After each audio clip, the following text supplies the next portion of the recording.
Good morning বন্ধুরা। আমি সকাল থেকে সন্ধ্যা পর্যন্ত আমি কি করছি আজকে আমি তোমাদের কাছে সেটা নিয়েই তুলে ধরবো। তোমরা ভিডিওটি প্রথম থেকে শেষ পর্যন্ত দেখো, তোমাদের ভালো লাগবে। তো আমি সকালবেলায় চলে এসেছি বিরাজ করতে। এই দেখো বন্ধুরা, বিরাজ করা হয়ে গেছে, বিরাজ করে চা করছি। আমরা সকালবেলা র চা খাই, কারণ আমার ছেলের দুধ চা খাওয়া চলে না, আর মাও বয়স্ক, তাই আমরা তিনজনই র চা খাই।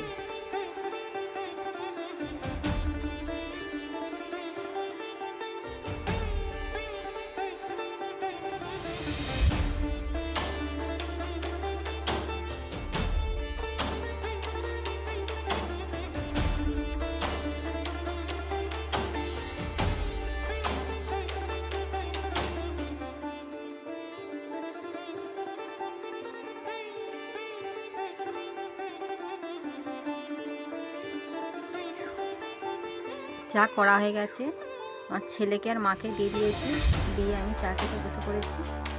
তারপর সকাল থেকে কাজে লাগবো।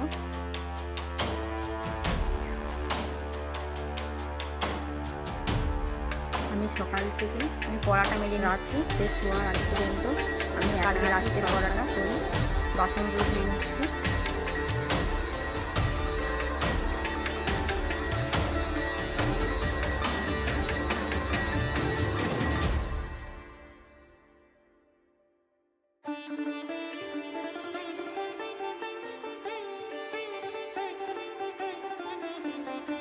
আর আমার ক্যামেরা ধরারও কেউ নাই, আমার ছেলেকেই বলি মাঝে মাঝে যখন বাড়িতে থাকে ও একটু ভিডিও করে দেয়, আর সেই জন্য সব ভিডিও করা সম্ভব হয়ে ওঠে না।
আমার স্বামী মারা গেছে, আমি বাপের বাড়িতে থাকি মায়ের কাছে, আমার বাবা নাই, ছেলেকে নিয়ে থাকি। তো অনেক লড়াই যুদ্ধ করে আর করে শ্বশুর বাড়ি থেকে এসেছি, এসে বাপের বাড়িতে ছেলেকে একা হাতে মানুষ করছি। তোমরা আমাকে একটু সাপোর্ট করবে, আর আমার ভিডিওতে লাইক কমেন্ট করবে, শেয়ার করবে।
আমি কাঠের উনুনে রান্না করছি। মুড়ি খাওয়া আলু ভাজা হচ্ছে। এই আলু ভাজাটা হলে আমার ছেলেকে আর মাকে মুড়ি দিয়ে দেবো।